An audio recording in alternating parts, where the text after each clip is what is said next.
यमुना नदी के जल के बंटवारा का मुद्दा पुराना चला आ रहा है। यमुना नदी उत्तराखंड, हरियाणा, दिल्ली और उत्तर प्रदेश सहित विभिन्न राज्यों से होकर बहती है और इन राज्यों के लिए महत्वपूर्ण जल स्रोत है। इनमें से प्रत्येक राज्य की नदी के पानी के अपने हिस्से को लेकर अपनी अपनी मांगें और चिंताएं हैं, जिसके कारण अक्सर विवाद और तनाव होते रहते हैं।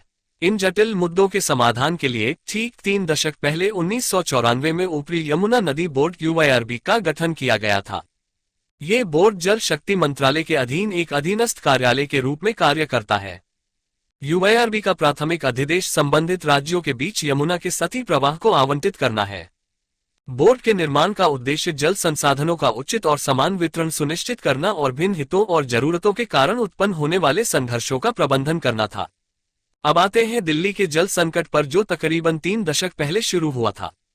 1995 में दिल्ली के निवासियों के लिए पर्याप्त जल आपूर्ति तय करने की दिशा में एक महत्वपूर्ण कदम उठाया गया था। उस समय इसके लिए प्रसिद्ध पर्यावरणविद कमोडोर सुरेश्वर धारी सिन्हा ने सुप्रीम कोर्ट का दरवाजा खटखटाया था। संविधान के अनुच्छेद 32 के तहत एक जनहित याचिका PIL दायर करते हुए सिन्हा ने संबंधित सरकारों को यमुना नदी में पानी के निरंतर प्रवाह को बनाए रखने के लिए निर्देश देने की मांग की। उनकी कार्रवाई इस गंभीर मुद्दे पर आधारित थी कि ताजेवाला हेड से पानी के कम वितरण के कारण दिल्ली के नागरिकों को पीने के पानी की भारी कमी का सामना करना पड़ रहा था। सिन्हा ने तर्क दिया कि घरेलू उद्देश्यों के लिए पानी के अधिकार को अन्य सभी उपयोगों की जगह लेना चाहिए। उनकी वकालत में इस बात पर जोर दिया गया कि पीने के पानी की मूलभूत मानवीय आवश्यकता को कृषि, औद्योगिक या अन्य उपयोगों पर प्राथमिकता दी जानी चाहिए। उनकी याचिका मौलिक अधिकारों और पानी की आवश्यक प्रकृति के बारे में अदालत की समझ से मेल खाती थी। 1996 में एक ऐतिहासिक फैसले में सुप्रीम कोर्ट ने सिन्हा की याचिका के पक्ष में फैसला सुनाया। अदालत ने फैसला सुनाया कि घरेलू उपयोग के लिए पानी का अधिकार अन्य जरूरतों पर प्रधानता रखता है।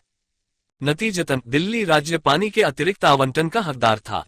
इसके अलावा अदालत ने निर्देश दिया कि हरियाणा को पूरे वर्ष दिल्ली को एक विशिष्ट मात्रा में पानी उपलब्ध कराना होगा। इसे लागू करने के लिए अदालत ने आदेश दिया कि दिल्ली में वजीराबाद और हैदरपुर जलाशयों को हरियाणा द्वारा यमुना नदी के माध्यम से आपूर्ति किए गए पानी से उनकी क्षमता तक भरा रहना चाहिए। सुप्रीम कोर्ट के आदेश ने मौजूदा नहर प्रणाली में रिसाव को बंद करके राजधानी की बढ़ती पानी की जरूरतों को पूरा करने के लिए दिल्ली और हरियाणा के बीच एक महत्वपूर्ण पहल की शुरुआत की। ऐतिहासिक रूप से दिल्ली तक यमुना का पानी पहुंचाने वाली नहर को अपनी छिद्रपूर्ण प्रकृति के कारण महत्वपूर्ण जलहानि का सामना करना पड़ा। पश्चिमी यमुना नहर प्रणाली के एक प्रमुख खंड 102 किलोमीटर लंबे जल सेतु के निर्माण के लिए दोनों राज्यों की प्रतिबद्धता के साथ एक ऐतिहासिक समाधान सामने आया। ताजा तरीन खबरों को जानने के लिए अभी टाइप करें दिव्य दिल्ली न्यूज। नीचे दिए गए सब्सक्राइब बटन को दबाएं और नोटिफिकेशन के लिए दिए गए बेल आइकन को क्लिक करें। हमारे वीडियोस को लाइक, शेयर और कमेंट करना ना भूलें।